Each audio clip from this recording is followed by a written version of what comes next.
بسم اللہ الرحمن الرحیم۔ جس عورت کا شوہر غصے والا ہو تو سمجھ لو کہ وہ سادگی پسند کرتی ہے۔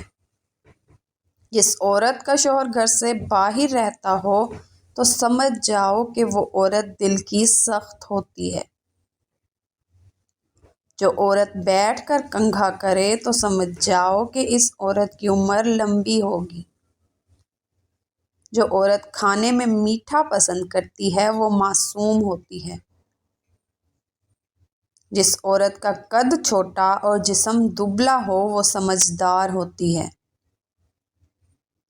جس عورت کا جسم موٹا اور قد لمبا ہو وہ صبر والی ہوتی ہے۔ جو عورت زیادہ باتونی ہوتی ہے وہ لوگوں کے منہ پر بات کرتی ہے۔ جو عورت سوتے وقت خالی پیٹ سوتی ہے تو سمجھ جاؤ کہ وہ جوان رہنا چاہتی ہے۔ جس عورت کی آدھی آنکھیں سوتے وقت کھلی ہوں تو وہ سچی عورت ہوتی ہے۔ جو عورت منہ پر بازو رکھ کر سوئے وہ دولت کی بھوکی ہوتی ہے۔ جو عورت معصوم نظر آئے اس پر کبھی بھروسہ مت کرو۔ جو عورت زیادہ سنورتی ہو وہ مغرور ہوتی ہے۔ جو عورت کم بولے وہ دنیا کی بہترین عورت ہوتی ہے۔ عورت کے جسم پر زیادہ بال ہونا اس کے باوفا ہونے کی نشانی ہے۔ جس گھر میں عورتوں کی حکمرانی ہو اس گھر میں کبھی اپنی بیٹی کی شادی نہ کرو۔ عورت کے پاس زیادہ جانے اور ہم بستری کرنے سے 3 بیماریاں ہوتی ہیں: جلد بڑھاپا، جسم کا کمزور پڑ جانا اور سانس کی بیماری وغیرہ۔ نرم دل اور ہنسمکھ عورت دیر تک جوان رہتی ہے۔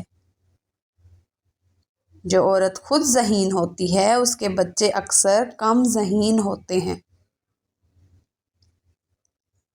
عورت کے ہونٹ چومنے سے مردانہ کمزوری دور ہوتی ہے۔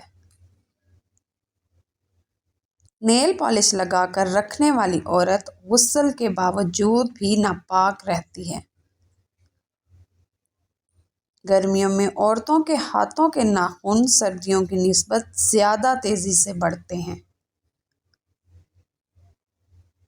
عورت کے کفن میں 5 کپڑے ہوتے ہیں جبکہ مرد کے کفن میں 3۔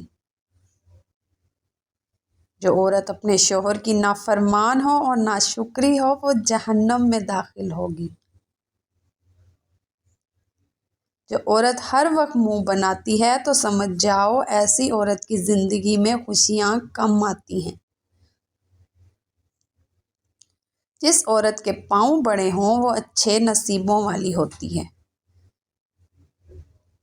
جو عورت پیٹ بھر کر سوتی ہے تو سمجھ جاؤ اس کا پیٹ جلدی نکل آئے گا۔ اچھی عورت ہمیشہ سادہ طبیعت کی ہوتی ہے۔ جو عورت بر وقت چپ رہتی ہے وہ عقل مند ہوتی ہے۔ شوہر سے بلا وجہ طلاق مانگنے والی عورت پر جنت کی خوشبو بھی حرام ہے۔ اگر شوہر پیسے دے تو عورت خوشی خوشی ہم بستری کے لیے مان جاتی ہے۔